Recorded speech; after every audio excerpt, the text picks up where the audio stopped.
So tell me for a minute you guys didn't think the Montreal Canadiens were absolutely going to lose this hockey game.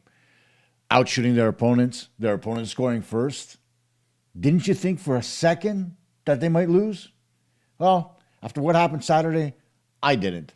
The Canadiens doubling up on shots on the Vancouver Canucks. Their poor goaltender seeing rubber all night long. And the Canadiens pull away in the third to come away with a 6-3 victory over the Vancouver Canucks and quickly hop on a jet to head over to Washington. Let's talk some puck.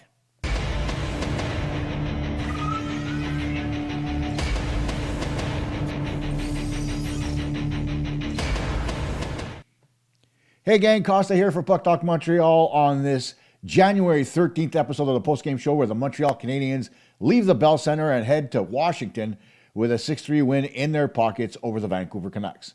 It's not a win that came easy. There were a lot of mistakes that were made in this hockey game early on, but the Canadiens managed to settle down in the third and come away with the 2 points. Now, before we take a look at the highlights, there is something that I want to address that came across a little bit unsavory for me in the comments, and that's quite often I see people who just tend to criticize in the comments and they don't bring anything positive to the table. That's not most of you. There's a few people out there that do that. Those of you who are out there, you know who you are. I'm going to tell you this, okay? Nitpicking on some of the things that I say is your prerogative, but making it sound like I'm a blithering idiot, no, unacceptable. So do me a favor. If that's the way you're going to treat me while I'm doing this podcast, go do it somewhere else. Go buck toy to marinara with somebody else. Don't bother me because it doesn't bother me at all. The only reason I'm bringing it up is because I don't want it to spread, because I like the community that we're building here. It's a positive community. I don't want it to be negative in any way, shape, or form. So if you're going to continue to just be negative in the comments, leave now. That's all I have to say. Now, let's get to the game highlights. And now, while the Canadiens started off this game the right way, peppering the Vancouver Canucks with shots, they couldn't really get in anything of substance. And then on the fourth shot of the game for the Vancouver Canucks, Elias Pettersson manages to score on Jakob Dobes on a nice play where after Dobes makes the initial save, Pettersson just outweights him as he opens up to try to move, and as he tries to go laterally, he sneaks it in 5-hole to make it 1-0 for Vancouver. It's a smart play by an elite goal scorer. Here he is, waits, and scores. So there you have it, 1-0 Vancouver. Fast forward towards the end of the period, the Canadiens get a power play. And if you blinked, you missed it, because Noah Dobson with another shot from the blue line that gets in on the goaltender and makes it 1-1 before the end of the first period. Watch this. Rip scores. On the replay watch, it hits the glove of the goaltender and goes in. So credit Juraj Slafkovsky with a wicked screen in front, taking away the goalie's eyes. And for the life of me, I can't remember how to pronounce his name. Tolofilo? Hang on a second. Let me see here. What's his name?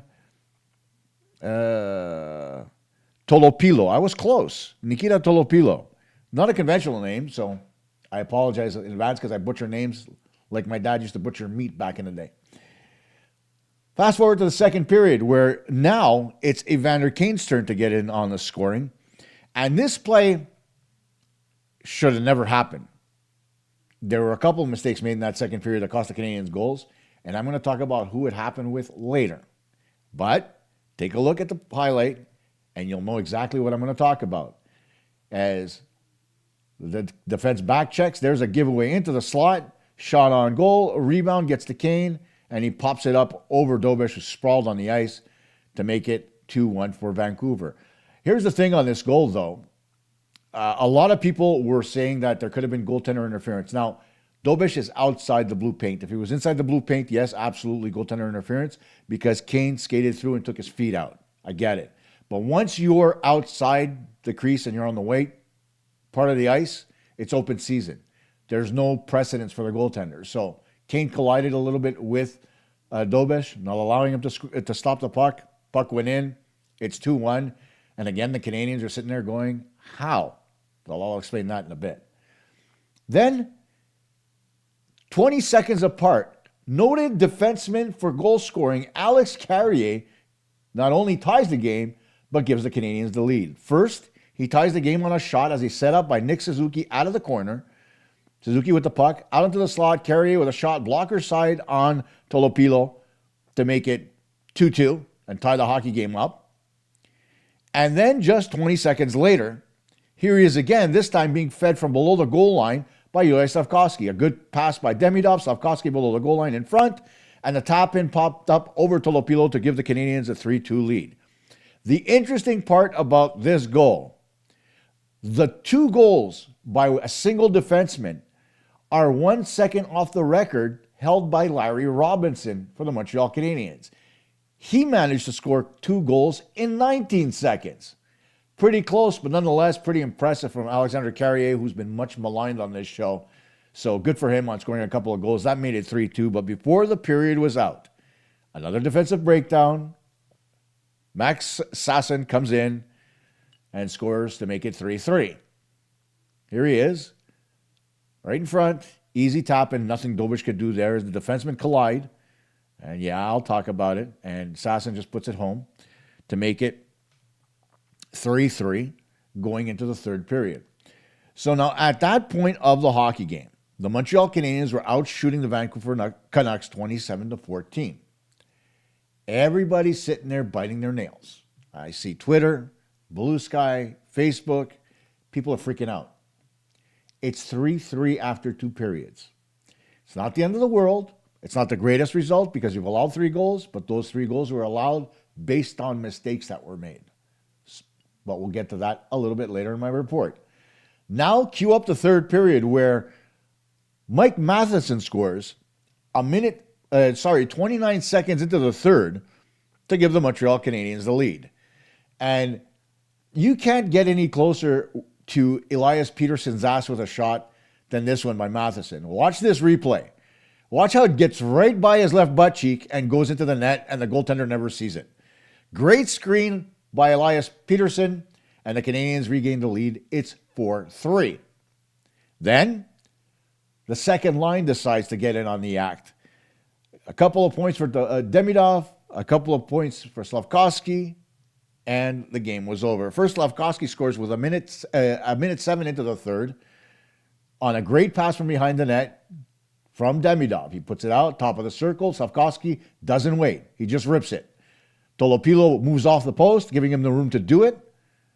And Slafkovsky puts it home, making it 5-3.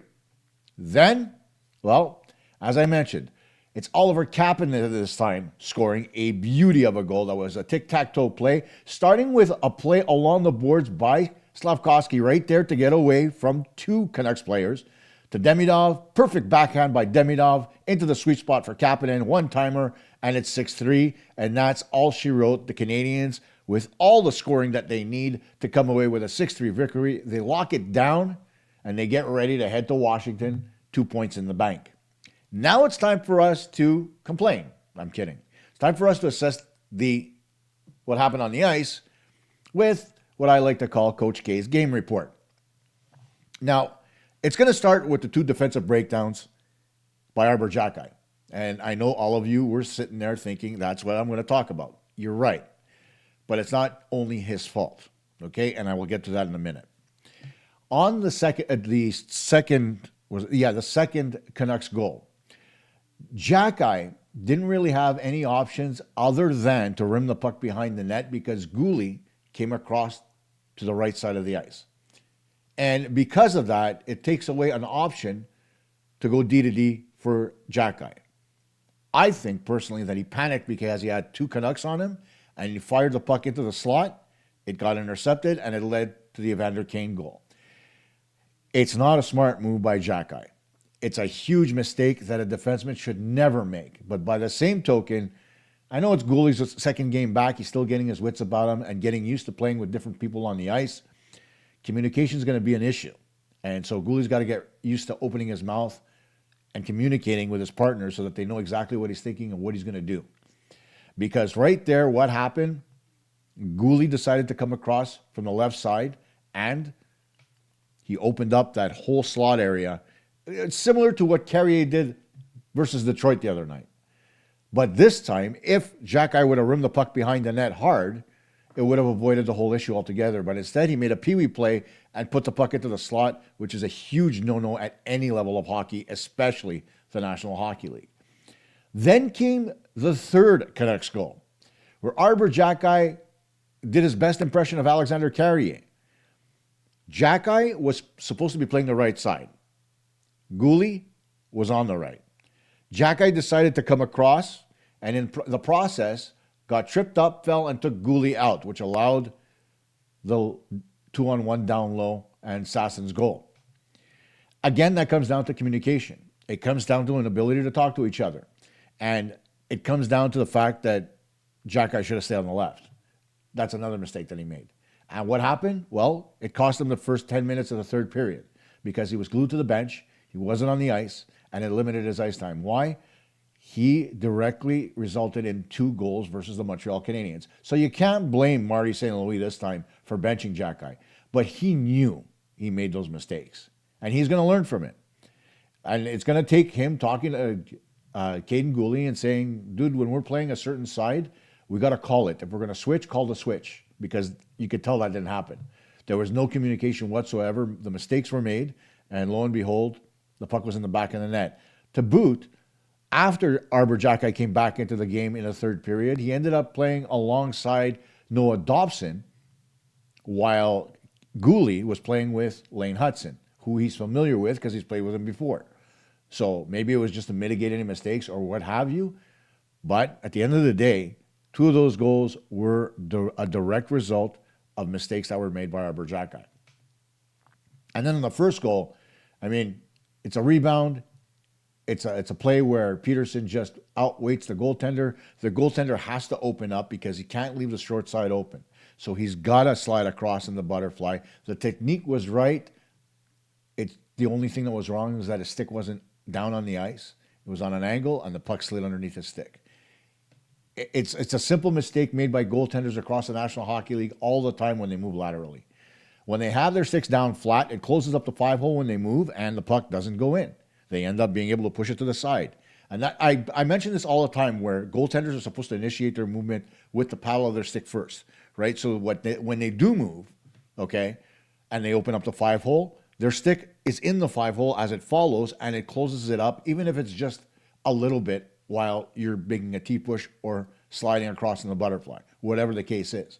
But still, it mitigates the amount of space that's available, and it keeps pucks from going in for all the wrong reasons. But that one aside, we'll leave it at that. Dobes, his first start in forever, I thought he looked good. I thought his butterfly was really, he played very big, for lack of a better term. And, you know, he did give up a couple of bad rebounds, but again, that comes from a lack of playing time, right? He hasn't played in almost a full month, I think, since January 1st, I believe. No, is it January 1st? Yes. So in a couple of weeks, not a full month. Let me correct myself. But even at that, 2 full weeks of not playing, I mean, you know, it's tough on a goaltender, right? He did relatively well given the circumstances, so I'm happy for him. And now you've got Sam Montembeault already in Washington ahead of the game versus the Capitals, which is a smart move by the Canadiens, so he could be rested and ready to go. There was no sense in him remaining in Montreal and waiting for the team to leave and going with them and landing in Washington at 3 o'clock in the morning. And that's one of the things I really get pissed off about here. I know it's not part of the game report, but when you're going to schedule back-to-back games, right, isn't it the right thing to do to let a team, you know, don't make them travel? Why are you going to schedule travel from one city to the next so that they can get there at 3 o'clock in the morning? I never get that. It makes no sense to me. And that's when the Canadiens are expected to arrive in Washington at 3 a.m., right? They leave the Bell Center, take showers, go home, pick up their luggage, or their luggage should have been at the arena to begin with, but probably not. They go to the airport, they get on the plane, they fly off, whatever the case is. 3 o'clock in the morning is tough. Now, of course, the Canadiens aren't going to have a morning skate tomorrow, so that's going to save them a little bit of time, and they could sleep in a little bit, maybe till 1 o'clock, whatever the case is. But, again, it's a bonehead move on the schedulers. Don't have them travel. You know, get a team in. If you're going to schedule a back-to-back, get a team into Montreal that, you know, maybe they're at the front end of a back-to-back. Who knows? And maybe you have them play in Montreal one night and Ottawa the next. It's an hour's drive, an hour and a half drive. Simple, right? It's not a flight. It's an hour and a half. and you could probably do it the next morning. So you stay in a hotel in Montreal overnight, you drive down to Ottawa in the morning, you get your morning skate in, you're good to go, right? I don't know. Sometimes I wonder what the NHL is thinking when it comes to their scheduling. Another thing that I noticed in this hockey game, or rather didn't notice, was Jake Debrusk. You know, he was one of the guys that I mentioned the Canadiens needed to watch. And it wasn't as if he was dangerous. I found that Max Sasson was among the most dangerous forwards for the Vancouver Canucks tonight. You didn't see much of Brock Besser. He hit a goalpost, but other than that, I didn't see him. Elias Peterson was pretty engaged, but after he scored his goal, it's like he turned off the switch and decided, you know what, let the others play. And on defense, wow, their defense is struggling, right? They didn't have Zeb Buyamin, right? He was a healthy scratch. There's another scratch for you. This kind of scratch, a head scratcher. Why the hell wouldn't you put your best defenseman in versus the Canadiens? Somebody who can move the puck, because you're missing Quinn Hughes, right? He's long gone.